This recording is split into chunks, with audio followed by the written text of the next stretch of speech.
Bangladesh's capital remained on edge on Sunday after several crude bombs went off in Dhaka, just hours before a special tribunal is set to deliver its verdict against deposed Prime Minister Sheikh Hasina on Monday. Police told Reuters there were no casualties, but the explosions injected fresh anxiety into a city already rattled by days of unrest and eerily deserted streets.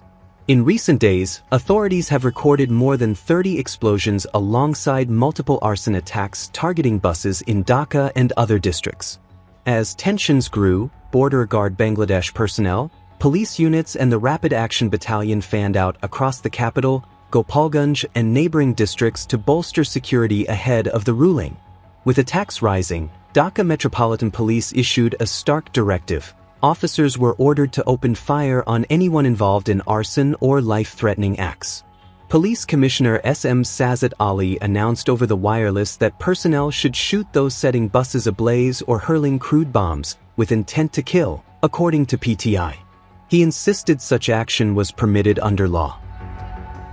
The unrest intensified further when unidentified attackers targeted the dumping corner of a police station and detonated crude bombs near the home of an advisor to interim leader Professor Mohammed Yunus, PTI reported.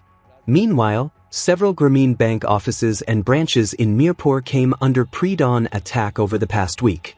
Security forces enforced strict overnight vigilance following reports that Hasina's now-disbanded Awami League had declared a two-day shutdown leading into Monday's verdict from the International Crimes Tribunal Bangladesh, ICTBD, PTI added. Hasina, now 78, is being tried in absentia on charges of crimes against humanity tied to a deadly crackdown on student protests in mid-2024. She fled to India after being ousted in August last year. Prosecutors have called for the death penalty and announced that only approved portions of the verdict would be aired live on state television and the ICTBD Facebook page. In an audio message released on the Awami League's Facebook page, Hasina rejected the accusations as entirely false, insisting the case forms part of a meticulous design by interim government chief Yunus. Hasina's son and advisor Sajib Wazd warned that supporters would block the scheduled February national election if the ban on the Awami League remained in place.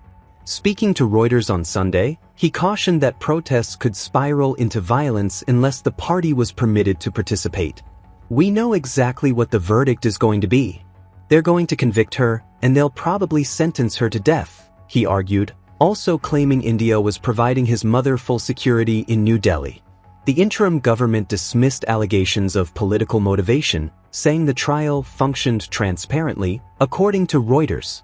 It refused to lift the party ban and called any incitement to violence by exiled figures deeply irresponsible.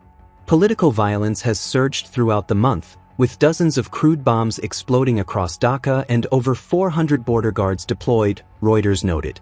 Authorities have established reinforced checkpoints and imposed restrictions on public gatherings in a bid to contain further turmoil. Bangladesh, home to more than 170 million people and a major global garment exporter, has struggled to recover after last year's political and economic chaos. A UN estimate cited by Reuters reported that up to 1,400 people were killed and thousands injured during the 2024 anti-government demonstrations.